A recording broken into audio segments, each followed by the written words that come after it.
আমি একজন Argentine supporter হিসেবে বলতেছি, নেইমারের জন্য আমার খারাপ লাগতেছে, because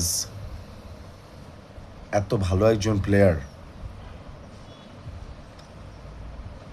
or last world cup ছিল, মানে ওর কান্নাটা, ওর ইমোশনটা, এটা আসলে যে কোনো ফুটবল প্রেমীর আসলে মানে ফিল করতে পারবে জিনিসটা। সো আমি তো আর কিছু ওই যে মূর্খ ব্রাজিলিয়ানদের মতন না, যে মেসিকে ব্রাজিলের যে রোনাল্ডো, সে বলছে যে greatest of all time Messi, player হিসেবে এটা আসলে অস্বীকার করার আর কোনো সুযোগ নেই, এটা মেনে নিতে হবে। তারপরেও কিছু ওই যে মূর্খ ব্রাজিলিয়ান সাপোর্টার যা তা না জেনে না বুঝে, খেলা না বুঝে উল্টাপাল্টা কমেন্ট করতেই থাকে, উল্টাপাল্টা কথা বলতেই থাকে। দেখেন তো, সো আমি তো আর ওই ধরনের মূর্খ ফুটবল প্রেমী না, বা মূর্খ মানুষ না যে আমিও মানে নেইমার রেনিয়া যা খুশি তা যা যে কোনো বাজে কথাবার্তা বলবো। নো, এটা আসলে মানে কনস্ট্রাকটিভ ক্রিটিসিজম যেটা, সেটা করা উচিত যে কোনো ক্ষেত্রেই। এটা সংস্কৃতি ক্ষেত্রে হোক, খেলার ক্ষেত্রে হোক, যে কোনো ক্ষেত্রেই।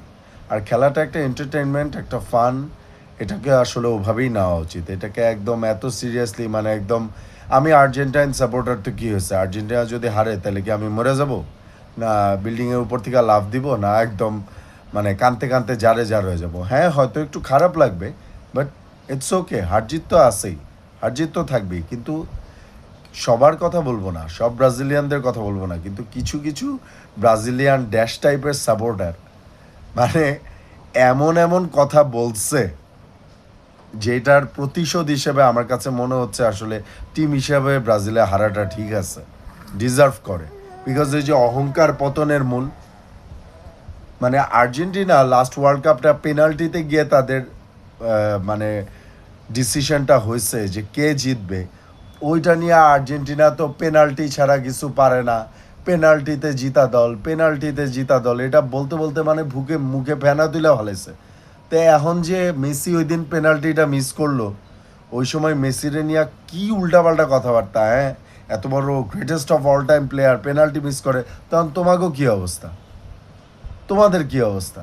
তোমরা তো নরওয়ের মতন একটা টিমের সাথে পেনাল্টিও মিস করছো, দৌড়ায় একটা গোলও দিতে পারো নাই, আরেকটা পেনাল্টি পাইছো, তাও সেটা নেইমার দিছে।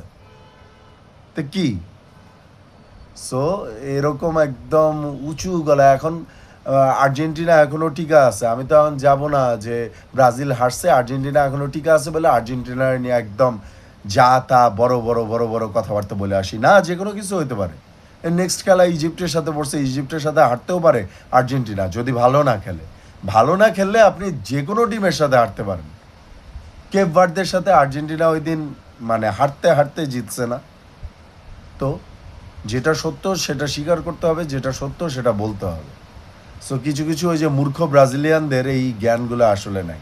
হ্যাঁ, আমরা 5বার কাপ পেয়েছি, হ্যাঁ আমরা এই করেছি সেই করেছি, এটা করব সেটা করব, উড়ায় দিব ধুরায় দিব, মানে চাপা।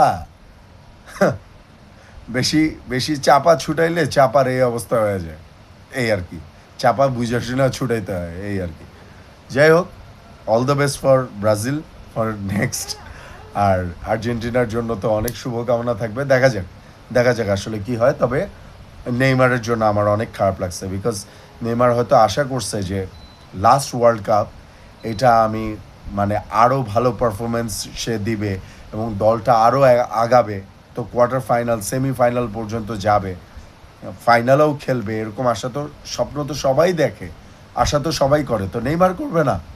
সো এই জন্যই তার ওই বুক ফাটা যে আর্তনাদটা, যে কান্নাটা, ওইটা ওখান থেকেই আসছে, এই আর কি। সো মেসি আর নেইমার তো অনেক জানে জিগার দোস্ত। সো মেসি ডেফিনেটলি এতক্ষণে নেইমারকে অবশ্যই অনেক কিছু বলছে যে all the best my friend, এটাই হচ্ছে কথা। সো আমিও একজন ফুটবল প্রেমী হিসেবে অবশ্যই আই লাভ নেইমার, আমিও বলতে চাই যে আমার এটা অনেক খারাপ লাগছে, and all the best for future, এটাই। Thank you.